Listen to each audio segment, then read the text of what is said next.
बहुत ही आनंद आता है। इसलिए स्वार्थ से अगर कार्य किया जाता है तो भक्तों उसमें अगर स्वार्थ सिद्ध हो गया तो मन में खुशी होती है, और स्वार्थ अगर सिद्ध नहीं हुआ तो बहुत दुख होता है। इसलिए भगवान कृष्ण ने जो गीता में कहा है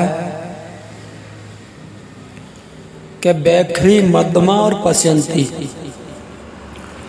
मेरे सतनाम लेने में ये तीन वाणी असमर्थ हैं, बैखरी मध्यमा और पश्यंती। तो हमारे श्रोताओं,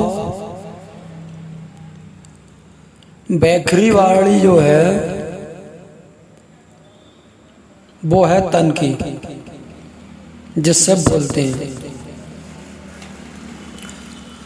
मध्यमा जो वाणी है वो है कंठ की, जो जिससे गाना गाया जाता है, वो कंठ में रहती है। बैखरी और मध्यमा दोनों वाणी इस तन की हैं।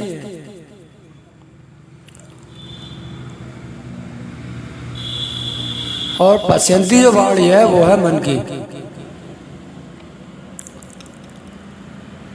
तो रामायण में भी लिखा है तुलसीदास ने कि जहाँ तक मन पहुँचता है वहाँ तक माया होती है, और माया से परे मन नहीं पहुँचता है। इसलिए उस परमात्मा का सतनाम प्राप्त करने के लिए गुरु की आवश्यकता पड़ती है। जब गुरु की आवश्यकता पड़ती है तो गुरु भी बताता है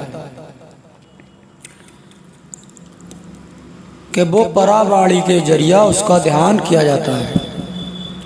बैखरी और मध्यमा और पश्यंती ये तीन वाणियों का विषय नहीं है उस सतनाम में, वो है परावाणी।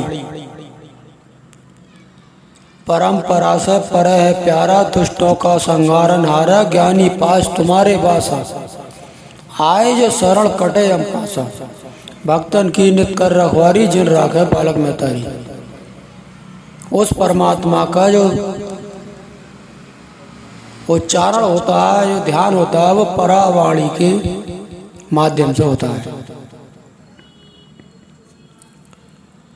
अब कीर्ति होती है, गुरु महिमा होती है, कीर्तन होते हैं, वो बैखरी से होते हैं और मध्यमा से होते हैं, और पश्यंती से भी होते हैं। तो हमारी जो परावाणी है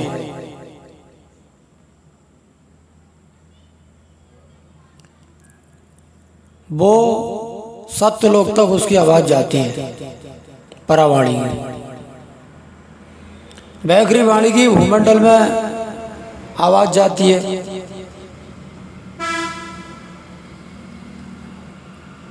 और पश्यंती जो वाणी है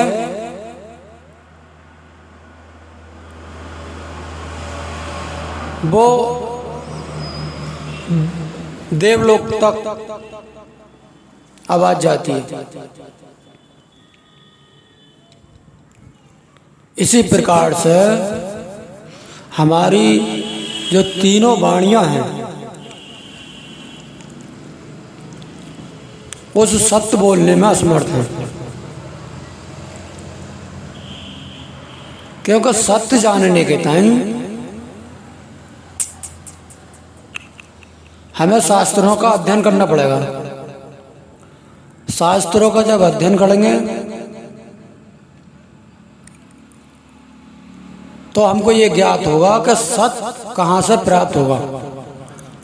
क्या वो शास्त्र जो है हमारे वेद, भागवत, गीता, रामायण, ये मार्ग दर्शाते हैं, रास्ता बताते हैं सत्य पर चलने की, कि सत्य पर चलोगे भैया तो इतना लाभ होगा।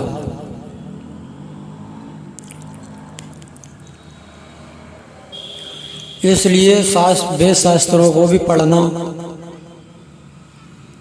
वो मार्ग दर्शाता है। ये मार्ग रास्ता मिल जाती है तो धीरे धीरे उस रास्ता को प्राप्त कर लेता है वो।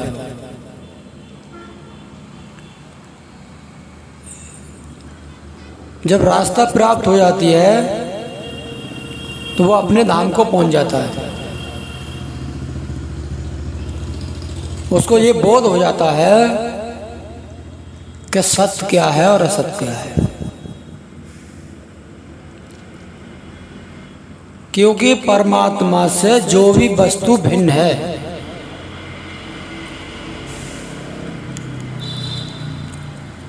इसमें समय का परिवर्तन है, और जिसमें परिवर्तन होता है वो सत्य नहीं होती है। परिवर्तन कैसा कि सुबह मौसम कुछ और था, शाम को कुछ और है, दोपहर में कुछ और है। इसी प्रकार से प्राकृतिक जो परिवर्तन है वो बहुत काल पहले से चला रहा है, आज नई बात नहीं है। और परमात्मा के कार्य में कोई परिवर्तन नहीं है, वो एक रस है, एक सत्ता है उसकी।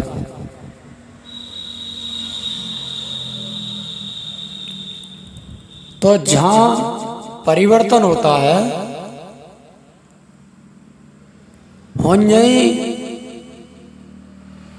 उस वस्तु को सत्य नहीं माना जाता। किस लिए? कि हमारा शरीर है, ये शरीर जब तक सत्य है जब तक हम इसको अपना कार्य ले रहे हैं, अपने कार्य में इसको ले रहे हैं। और जब कार्यों में लेना बंद कर देंगे, जब इसमें से जो सत्य वस्तु है, जो सत्य जो वस्तु है उसको ना जानकर और वो निकल जाती है, तो ये शरीर असत्य हो जाता है। इसीलिए कहते हैं भैया राम नाम सत्य है और सत्य बोलो मुक्त है। तो परमात्मा का जो भी कार्य है, ध्यान, योग, वैराग, ज्ञान, विवेक, भक्ति, ये सब परमात्मा के कार्य में बाधा नहीं पहुंचाते हैं, ये लाभ देते हैं, ये सपोर्ट करते हैं परमात्मा को प्राप्त करने के लिए।